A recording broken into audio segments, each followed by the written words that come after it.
নমস্কার বন্ধুরা, আজকে আমি দার্জিলিংয়ে ঘোরার অভিজ্ঞতা নিয়ে আপনাদের কাছে চলে এসেছি। বন্দে ভারত ট্রেনটি খুব সুন্দর, পরিষ্কার এবং পরিচ্ছন্ন এবং এর পরিষেবাও খুব ভালো। আমরা এখন এনজিপি স্টেশনে এসে পৌঁছেছি। এনজিপি থেকে আমরা গাড়ি করে সরাসরি পৌঁছে যাব দার্জিলিং। আমরা আগে থেকেই সামিট মান্টানা বলে একটি হোটেল বুক করে রেখেছিলাম, যেটি ম্যালের খুব কাছাকাছি এবং এর রিভিউ খুব ভালো ছিল। কোনোরকম কোনো ফার্দার ইনফরমেশন জানার জন্য আমাকে অবশ্যই কমেন্ট বক্সে জানান। এর মর্নিংয়ের যে ব্রেকফাস্ট, সেটা কমপ্লিমেন্টারির একটা অপশান আছে। আপনারা আলাদা করেও এই ব্রেকফাস্টটা নিতে পারেন।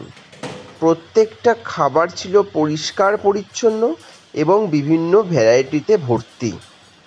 এখানকার প্রত্যেকটা স্টাফ ছিল ট্রেন্ড এবং ওয়েল ম্যানেজড। সামিট মান্টানা হোটেলটি আমার খুবই ভালো লেগেছে। এখানে কিন্তু লিফট আছে এবং জিমও আছে। যাই হোক, এরপরে আমরা পৌঁছে গেলাম দার্জিলিং টয় ট্রেনে চড়ার জন্য। দার্জিলিং টয় ট্রেনে চড়ার জন্য জয় রাইডের টিকিট কিনেছিলাম আমরা, যেটা দার্জিলিং স্টেশন থেকে ঘুম স্টেশন পর্যন্ত যাবে। এটি করার জন্য আপনারা অনলাইনে এই টিকিট কিনতে পারেন। এছাড়া দার্জিলিং স্টেশন থেকেও আপনারা এই টিকিট কাটতে পারেন। আমরা এবার এসছি বাতাসিয়া লুপ। ঘুম স্টেশনে পৌঁছানোর আগে বাতাসিয়া লুপে এই জয় রাইড একটি হল্ট দেয়। আমাদের এই হোটেলটি ছিল শপিং মলের উপরে। এর নিচে বাচ্চাদের খেলার জন্য অনেক রকমের গেম ছিল।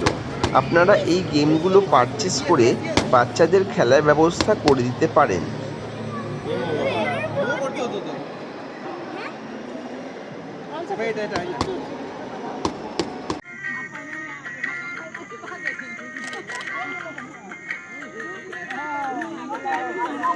এটি একটি দার্জিলিংয়ের টি গার্ডেন। এখানে আমার কন্যা একটি ড্যান্স পারফরমেন্স করেছিল। আপনাদের আমার এই ভিডিওটি ভালো লাগলে অবশ্যই লাইক, সাবস্ক্রাইব এবং শেয়ার করে দেবেন, যাতে আমি মোটিভেট হয়ে আরও ভালো ভালো ইনফরমেটিভ ভিডিও আপনাদের সঙ্গে শেয়ার করতে পারি। ফার্দার কোনো ইনফরমেশান আপনারা আমার ডেসক্রিপশন বক্স থেকেও অবশ্যই পেয়ে যাবেন। এবার আমি আপনাদের সঙ্গে আমার রোপওয়ে চড়ার অভিজ্ঞতা শেয়ার করব।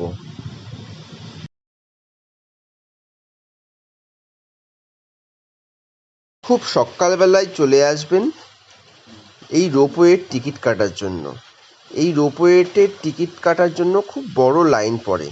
তারপর রোপওয়ের টিকিট কেটে আপনারা ঘুরতে চলে যান দার্জিলিং ন্যাশনাল জুতে।